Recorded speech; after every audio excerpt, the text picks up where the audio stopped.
when streams are ripe and swelled with rain. May she will stay, resting in my arms again.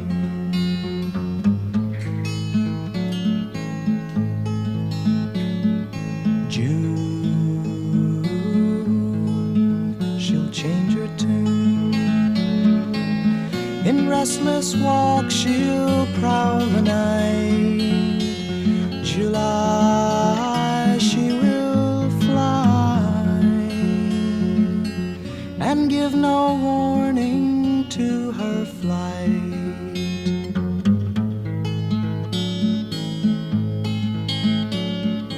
August, die she must.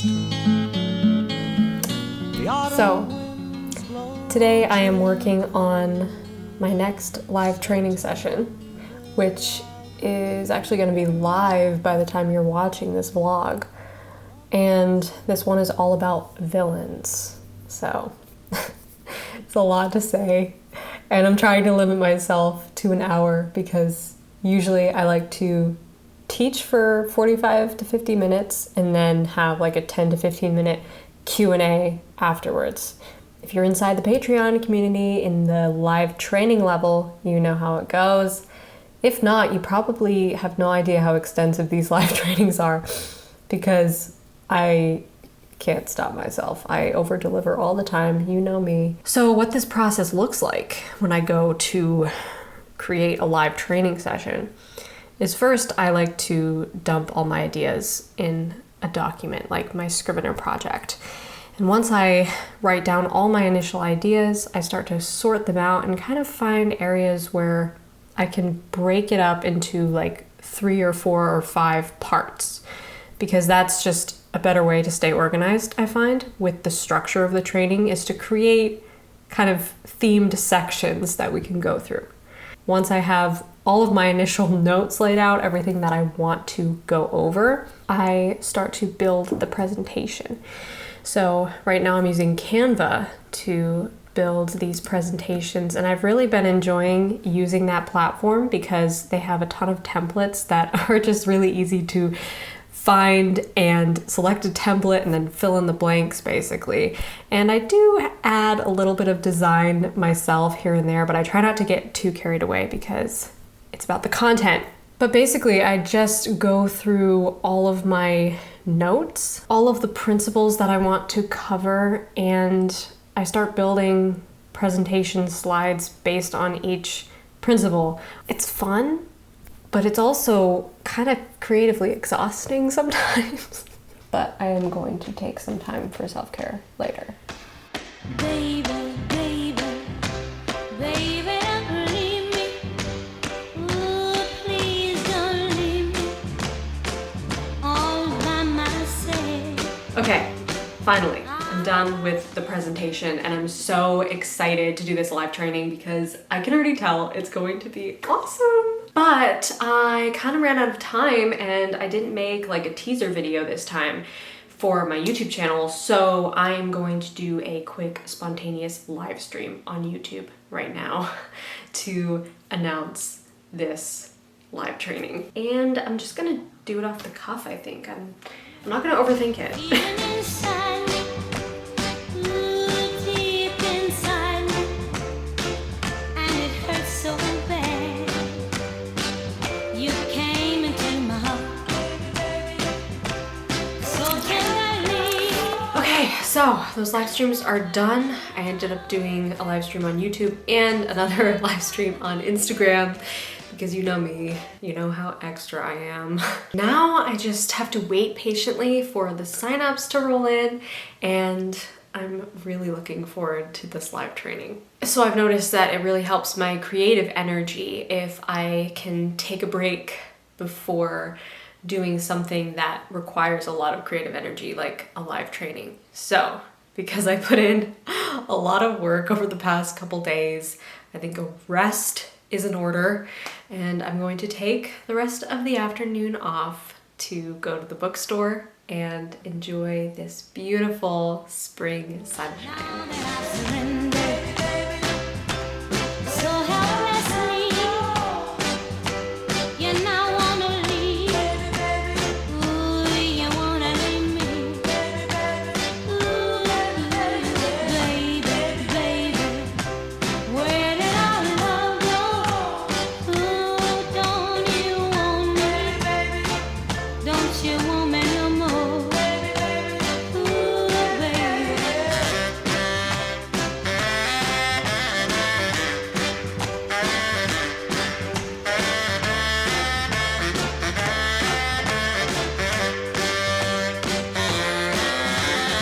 Baby, baby, where did our love go? Okay, well, as usual, I bought way more books than I thought I was going to at the bookstore.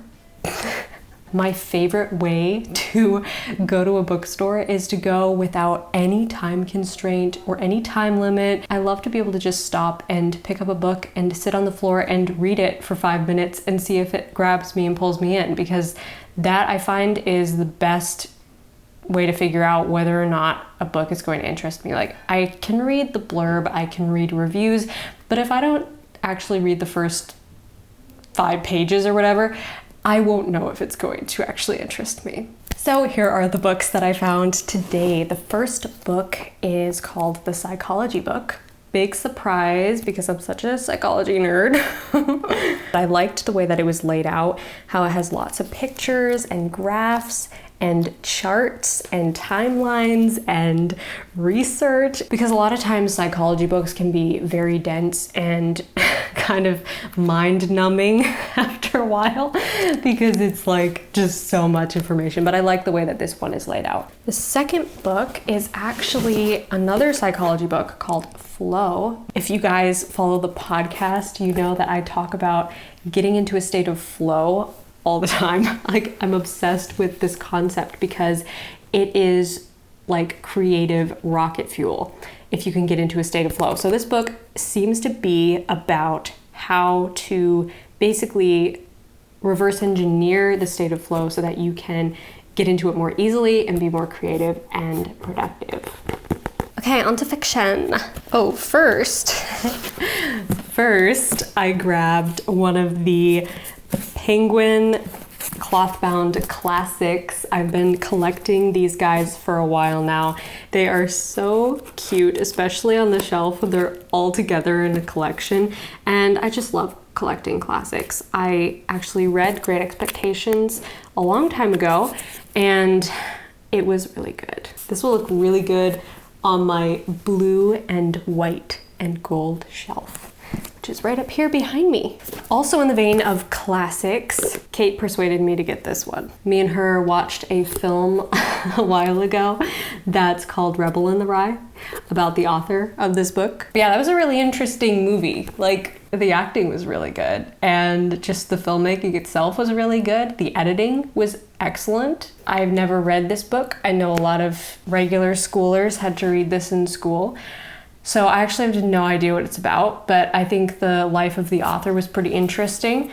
A lot of his experiences during the war, particularly, were very interesting to learn about. Next, I kind of sort of fell into the popular books at the moment trap. Which I usually do not read popular books. I usually don't pick up books that are like on the little island table thing. But I had heard about this book through a video a while ago and learned that the author was an indie author and that she self-published this book. So I was like, gotta support the indies, and it sounds really unique.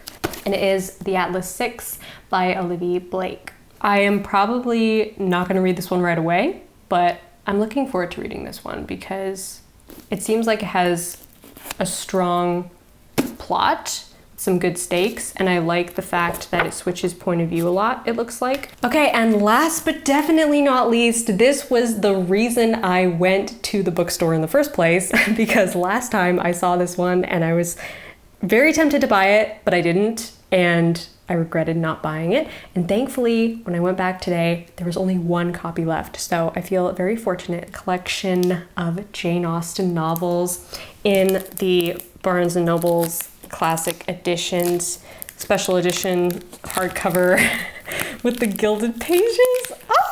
I was really curious to see if it was illustrated, so let's see if it's illustrated.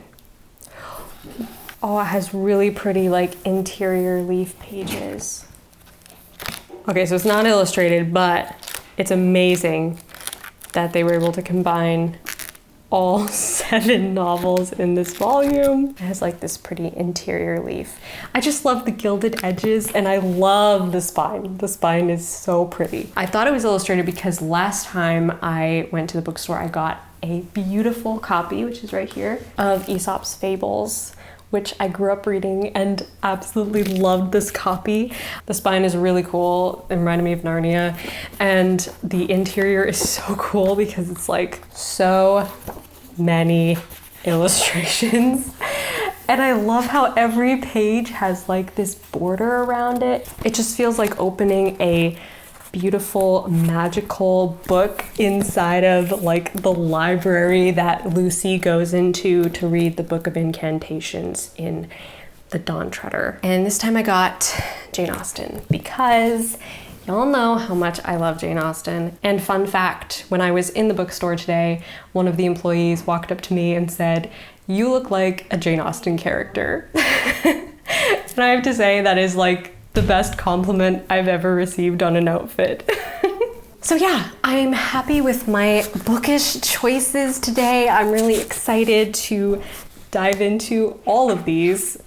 Very much a healthy combination of different genres.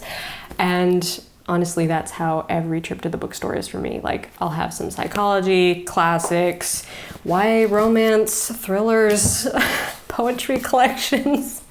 Just everything. But I'm glad that I got out earlier because it was really sunny and now it's cloudy and raining on and off. So it's like perfect weather for making a cup of tea and working on my manuscript.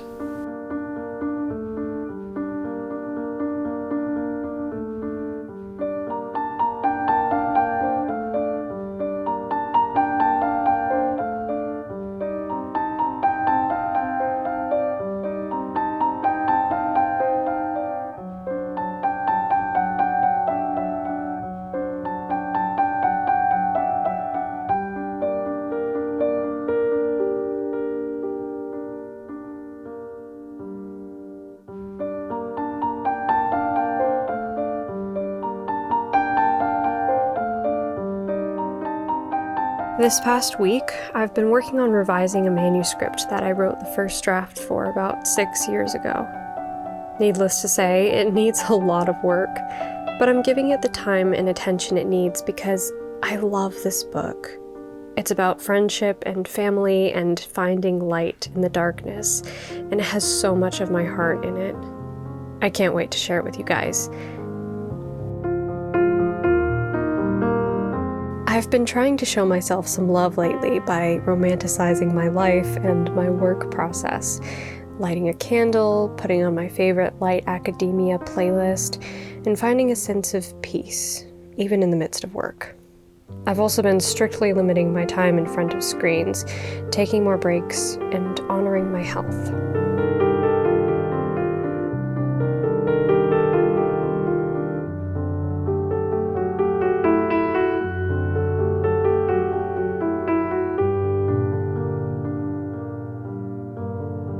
Let's give it to them, Rocket. What do you want to say? This is your moment. Okay. I know. My hair is different. It's not too drastic, right?